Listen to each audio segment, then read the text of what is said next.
Hello বন্ধুরা, আমি গণেশ কলকাতা থেকে বলছি। আমার বয়স ২১। কলকাতায় ছোট্ট একটা দোতলা বাড়িতে আমি আর আমার মা থাকি। আমার বাবা বাইরে থাকেন, ২ বছরে একবার দেশে আসেন। আমাদের বাড়িতে আমি আর মা ছাড়া আর একটি মাত্র প্রাণী, আর তা হল কাজের মাসি রঞ্জনা।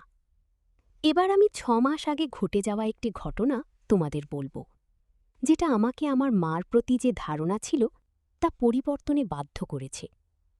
প্রেম নিয়ে অভিজ্ঞতা হওয়ার পর থেকেই বাঙালি মোটা মহিলাদের প্রতি, বিশেষ করে বড়দের প্রতি আমি বেশ দুর্বল। আমাদের কাজের মাসি রঞ্জনার বয়স ৩৫, ২ ছেলের মা।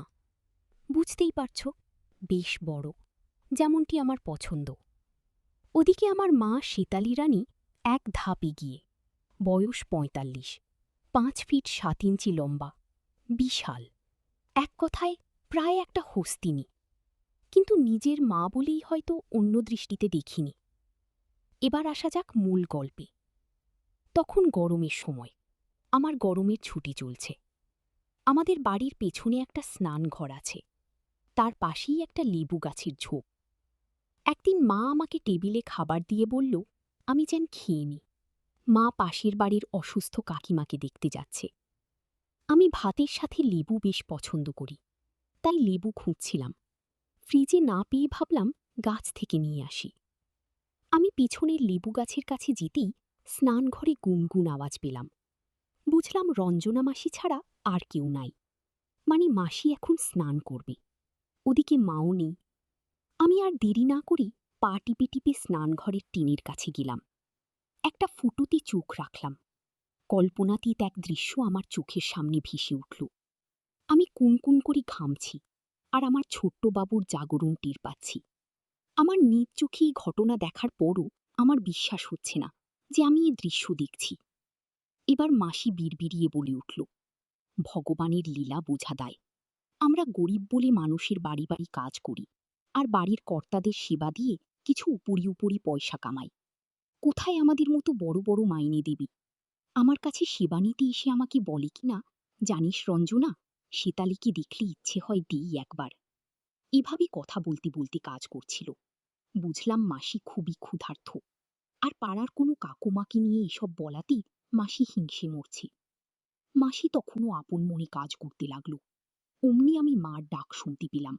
আমি তড়িঘড়ি করে ঘরে গেলাম। আমি ঘেমে নিয়ে একাকার হয়ে গেছি। মা আমাকে দেখে বলল, না খেয়ে কোথায় গিয়েছিলি? এই তো লেবু আনতে, কাঁপা কাঁপা গলায় বললাম। মা মুচকি হেসে বলল, লেবু ডাস নাকি? মানে, কখন তোকে খাবার দিলাম আর লেবু নিয়ে ফিরলি এইমাত্র বুঝি? মা মুখ টিপে হাসছে। ব্যাপারটা কি? কই লেবু এনেছিস? না কেন, ভালো লেবু পাসলি নাকি? লেবুগুলো এখনো ছোট, বড় হয়নি। হাঁ মা, তুমি ঠিকই বলেছ, এখনো বড় হয়নি। তাহলে বাবা কষ্ট করে এবেলা খেয়ে নে, রাতে মা তোর জন্য ডাসা ডাসার রসালো ডবকা লেবুর ব্যবস্থা করব। মার মুখ টেপা হাসি তখনও চলছে। আমি স্পষ্ট বোধ করছিলাম, কারণ আমার নিজের অবস্থা খারাপ। তবে স্বস্তি বোধ করছিলাম এ কারণে যে মা টের পায়নি যে আমি রঞ্জনা মাসিছি স্নান দেখছিলাম। আসলেই কি টের পাইনি নাকি? রাতের খাবার পর দোতলার একদম কর্নার ঘরে, অর্থাৎ মার ঘরে গেলাম। মা শুয়ে টিভিতে সিরিয়াল দেখছিল। আমাকে দেখে মা একটু জায়গা করে দিল। আমি মার পাশে বসলাম। গরম ছিল বলে আমি শুধু একটা বারমুডা ও গেঞ্জি পরা ছিলাম। মা আমাকে কাছে টেনে মাথায় হাত বলতে বলতে বলল, তোকে তো বিয়ে দিতে হবে রে। মা, কি যে বলো না তুমি! ঠিকই বলছি, যেভাবে পরের গাছে লেবুর দিকে চোখ লাগাচ্ছিস, বলা তো যায় না কখন কি করে ফেলিস। আমি একটু ঘাবড়ে গেলাম। মা মুচকি মুচকি হাসছে। আজকনকা মা বলল, হ্যাঁ রে খোকা, রঞ্জনার লেবু কেমন রে? মা, তুমি এসব কি বলছো? কি বলছি না বলি, দুপুরে লেবু আনতে গিয়েছিলি না রঞ্জনা দেখতে গিয়েছিলি? আমি বুঝলাম যে ধরা পড়ে গেছি। ভয়ে আমার বুক শুকিয়ে কাঠ হয়ে গেল। আমার মা খুবই বদমেজাজি। মা আবার বলতে লাগল, ওসব নিচু জাতির মহিলাদের দেখতে গিয়ে যদি ধরা পড়তিস তো কি হতো, তুই বুঝিস? এই ঘটনা ধামাচাপা দেওয়ার জন্য মহিলাটাকে তখন তিল মারতে হতো। আমার ভুল হয়েছে মা, আমি আর এমনটি করব না। ভুল তোর হয়নি, হয়েছে আমার। তোকে আমি সঠিকভাবে বড় করতে পারিনি। আমি আর এ কাজ করব না। তাহলে কি করবি? এই বাংলা বইয়ের ছবি দেখে সুখ নিবি? এই বলে মা একটা বাংলা বই বের করল, যেটা আমি কিছুদিন আগে কিনেছিলাম। আমি লজ্জায় মাথা নিচু করে ফেললাম। মা মুখ টিপে হাসতে হাসতে বাংলা বইটার পাতা উল্টাতে লাগলো আর বলল, লজ্জার কিছু নেই। এই বয়সে এসব বাংলা বই পড়াটাই স্বাভাবিক। বিয়ের আগে আমিও পড়েছি। আমি তো শুনেছি নিজের মার মুখে এমন কথা আশা করিনি। আচমকা মা প্রশ্ন করল, হ্যাঁ রে খোকা, বড়দের প্রতি তুই খুব দুর্বল না? না মানে মা, প্লিজ। না মানে কি রে? এই বইতে যত গল্প আছে তার সবগুলোতে আছে। আমি ঘামতে শুরু করলাম, কারণ এই বইতে যে গল্পগুলো আছে তার ৯০ ভাগই মা ছেলের ভালোবাসার গল্প। আমার ভাবনায় ছেদ পড়ল মার ডাকে। কিরে গণেশ, আমার প্রশ্নের উত্তর দিলি নে? বড় মাঝবয়সীদের তোর ভালো লাগে, হুম? আর তাই ওকে দিয়ে বাড়ির কাজের মাসির দেখে বেড়াসি? তো আমি কি বলবো বুঝতে পারছি না। মা একটা দীর্ঘশ্বাস ফেলে বলল, হে বোকা, আমি কি বেছে নি? তুই আমাকে তো বলতে পারতিস যে মা আমার বড়দের দরকার। এটা বললে কি আমি চুপ করে থাকতাম? যখন কোনো মা দেখে তার ছেলে কাজ করে নিজের শক্তি হারাতে বসেছে, তখন কি সে মা চুপ করে থাকে? আমাকে তোর কষ্টের কথা বলিসনি কেন রে বোকা ছেলে? মার কথা আমি নিজ কানে শুনলেও বিশ্বাস করতে কষ্ট হচ্ছিল। আমি কোনো মতে বললাম, আমি কি জানতাম তুমি এ ব্যাপারে এত ফ্রি মনের? তোমাকে ভয় পাই বলেই তো বলিনি। ভয় আর ভয়! হ্যাঁ রে হতছাড়া, তোকে আমি আদর দিইনি, শুধু কি শাসনই করেছি? তাই তো করেছ, তাই না? ঠিক আছে, এবার থেকে আর শাসন নয়, শুধুই আদর করব। দেখব কত আদর তুই শিখতে পারিস। আর ওসব বড়দের দিকে উকি মারা বন্ধ কর। তোর দরকার হলে আমাকে বলবি। আমি ওই বড়দেরকে বাধ্য করব তোর সামনে সম্পূর্ণ হয়ে দাঁড়াতে। তাছাড়া ওই রঞ্জনার কি এমন আছে যে ওকে মেরে দেখতে হবে? ওটা তো সামান্য, তাতেই দেখার জন্যই পাগল হয়ে গেছ। আরে বোকা, আমার দেখলে ওসব তোর ভালো লাগবে না। মা, এসব কি বলছো? কেন, তোর বিশ্বাস হচ্ছে না? তা না, তুমি আমার মা, আর তুমি কিনা আমার সাথেই সব বলছো? আরে নিজের মার সম্পদের ভাগবাসনি বলেই তো পরের সম্পদে চোখ পড়েছে তোর। আর মা হয়েই সব কি বলছি না? বলি, বাংলা বইটাতে ওসব কিসের গল্প? হ্যাঁ, কি হলো, কথা বলছিস না কেন? আমি মাথা নিচু করে রইলাম। মা আমার মুখে হাত রেখে বলল, তোর গার্লফ্রেন্ড কি মুটকি না চিকনি? আমার কোনো গার্লফ্রেন্ড নেই মা। বলল, সে কি কথা রে গণেশ? আমি তো ভেবেছিলাম তোর একটা বড় আটার বস্তার মতো কি মাঝবয়সী গার্লফ্রেন্ড আছে, তাই তুই ওসব গল্প পড়িস। আমি বুঝলাম মার চিন্তাভাবনা একটু অন্যরকম, তাই আমিও তাল মেলালাম। তা ওরকম একটা গার্লফ্রেন্ড হলে মন্দ হতো না। বর্তমানে গার্লফ্রেন্ডদের নানাভাবে শান্ত করতে হয়, ওসব জানিস? জানব, কি করে? আচ্ছা যা, ও নিয়ে চিন্তা করিস নে। মা হয়েছি যখন, ছেলে ও তার বউয়ের সুখের জন্য আমি না হয় তোকে ট্রেনিং দেব। তার আগে বলতো, তোর বউ যদি আমার মতো মুটকি হয় তবে কেমন হবে? মা, তুমি না? ওরে দুষ্টু, লজ্জার কি আছে? তুই আমাকে তোর ফ্রেন্ড মনে করে বলতে পারিস। দেখ, আমার যা আছে তোরও তো এগুলোই ভালো লাগে। কি রে, আমার মতো হলে চলবে? মা যাও। ইস, আবার লজ্জা পাই। যা, বাড়ির মূল ফটক আর নিচতলা সিঁড়িঘরের গেট লাগিয়ে ঘরে আয়। আমি একটু হিসিনায় আসি। হিসির চাপে তলপেটটা ব্যথা করছে। যা, যা বললাম করগে। বাংলা বইয়ের গল্পগুলো মনে পড়ছে, আর ছেলের জায়গায় আমার আর মায়ের জায়গায় মার ছবি ভেসে উঠছে। কি যে হবে আজ ভগবানই জানে। এ কি, আমার নিজের অবস্থা খারাপ হয়ে গেছে কেন? আমার মন আমাকে বলল, কারণ একটাই, তাই তুই তোর মায়ের সেবা করতে চাস। তবে তাই হোক। আমি নিচ থেকে উপরে গিয়ে মার ঘরে ঢুকে মাকে দেখি অবাক হলাম। মা এরই মধ্যে ঠোঁটে একটু হালকা লিপস্টিক আর নাকে একটা সূর্যমুখী নাকচাবি লাগিয়েছে। চুলগুলো ছেড়ে দিয়েছে, খুবই সুন্দর লাগছে। আমারও ইচ্ছা হতে লাগল। মা আমাকে বিছানায় আসতে বলল। আমি বিছানায় বসতেই মা আমার গেজি তুলে বলল, গরমে আরাম লাগবে। এবার মা আমার মাথায় হাত বুলাতে বুলাতে বলল, বাবা গণেশ, তুই দিনে কবার হাতির কাজ করিস?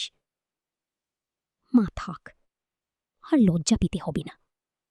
আমাকে কি বল, তোর ভালোর জন্যই এ নিয়ে কথা বলছি। দিনে 2-1 বার, মাঝে মাঝে 3 বার। মা চোখ বড় বড় করে বলল, বলিস কি, 3বারও করিস? কি রে গণেশ, এই বাংলা বই পড়েই কি 3বার হয় নাকি? মা তুমি না, আর এইগুলো স্বাভাবিক, এই বয়সে এইসব আমরাও দেখেছি। কিন্তু তুই যা করছিস সেটা তোর ভবিষ্যতের জন্য হুমকি স্বরূপ। কোন কাজটা মা? কোনটা আবার? হাতের কাজ। তাহলে আমি কি করব? এটা থেকে বিরত থাকবি। কিন্তু আমার পক্ষে তা অসম্ভব। কেন শুনি? আমি অবিবাহিত, আর আমার কোনো গার্লফ্রেন্ডও নেই। তা থাকলে কি করতিস? উফ মা, গার্লফ্রেন্ড নেই তো কি, আমি তো আছি। মা হয়ে যদি ছেলের সমস্যা দূর করতে না পারি, তবে আমি কেমন মা? বলেই ফেলো না যে আমি একটা ভালো মা। শোন, মায়ের সেবা করতে এসে লজ্জা পেতে নেই। যত ভালোভাবে সেবা করতে পারিস ততই আরাম পাব। তোর যদি ইচ্ছে হয় আমাকে যা খুশি বলতে পারিস, শুনতে আমার ভালোই লাগবে। মা, একটা কথা জিজ্ঞেস করি? বল রে বাবা, তুমি কতদিন ধরে সেবা নেওনি?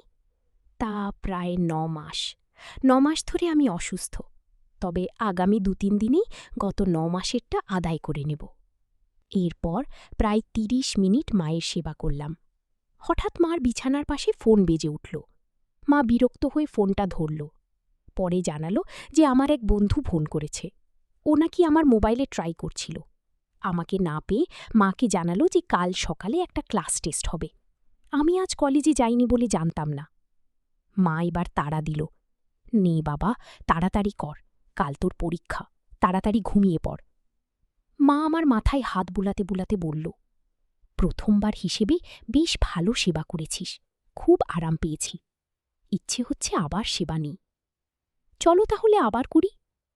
না, আজ আর নয়, কাল তোর পরীক্ষা, এখন না ঘুমালে সকালে উঠতে পারবি না। আমি মার কথা মেনে নিয়ে ঘুমোতে চেষ্টা করলাম। পরদিন কলেজ থেকে ফিরে খেয়ে দিয়ে আমি সোজা মার ঘরে চলে গেলাম। ওদিকে মা টুকটাক কাজ সব সেরে রঞ্জনা মাসিকে বিদায় করে ঘরে ঢুকল। মা দরজা লাগিয়ে বিছানায় উঠে বসা। মা আজ একটা বালুচুরি সিল্কের ম্যাক্সি নাকি, ফুলের পাশাপাশি একটা রিংও পড়েছে। এতে মাকে আরও ভালো লাগছে। আমি একটা টাওয়েল পেঁচিয়ে শুয়েছিলাম। মা আমার মাথায় হাত বুলাতে বুলাতে কলেজের খোঁজ খবর নিল। আমি মাকে বললাম, আচ্ছা মা, তোমাকে একটা কথা জিজ্ঞেস করি? তোকে আজ একটা কথা বলছি, শুনে রাখ। এখন থেকে তোর যা খুশি আমাকে বলতে পারিস, তার জন্য অনুমতির প্রয়োজন নেই। মনে থাকবে? হ্যাঁ গো মা, মনে থাকবে। তাহলে বলি। আমি বললাম, আচ্ছা মা, তুমি আমাকে আর বাবাকে ছাড়া আরও অনেক কি দিয়েছ, তাই না? লুকিয়ে তো লাভ নেই, তাই সত্যিই বলছি। হ্যাঁ রে গণেশ, আমি আরও অনেক খেয়েছি। সে আমি আগেই বুঝতে পেরেছি। কিভাবে শুনি? খুব সহজ। যে তার নিজের ছেলেকে খেতে পারে, সে বাইরের লোকদেরকেও খেতে দিতে পারে। তা কাকে কাকে খেতে দিয়েছ? তোর দাদু, তোর মাস্টার? পুজোতে একবার 3টে ছোকরাকে খেতে দিয়েছিলাম। আর আমার এক বান্ধবী আছে, ওর বরের একটা বাগান বাড়ি আছে, ওখানে প্রায়ই ওর সাথে গিয়ে ওর বন্ধুকে খাবার দিলাম। বল কি, তুমি তো অনেক অভিজ্ঞ, তা কার খাবার বেশি ভালো লাগত?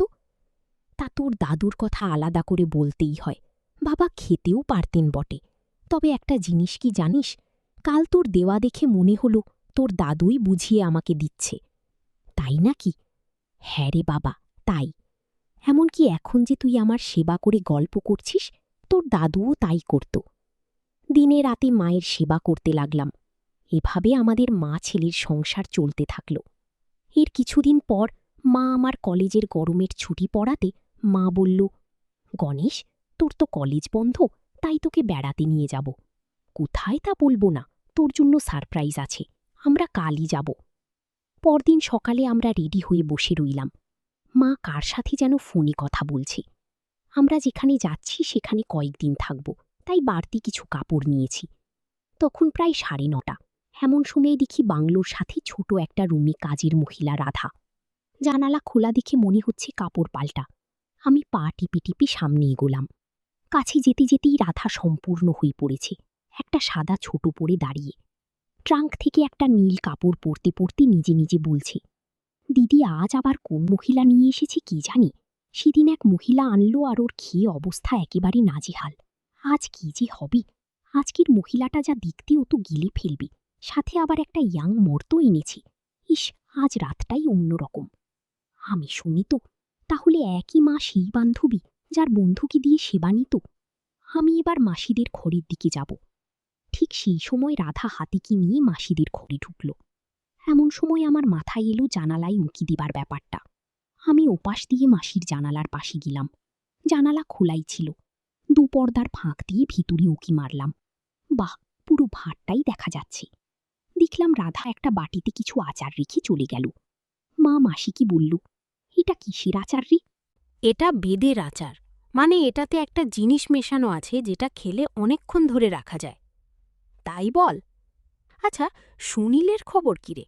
কতদিন বাদে আজ ওর খাবার খাবো। সুনীলের দেওয়া খাবি মিনে? ও কি তোকে আমেরিকা থেকে দিবে নাকি? এর মানে কি? আরে সুনীল আজ 1.5 মাস হলো ওর বউ আর ছেলে নিয়ে আমেরিকা চলে গেছে।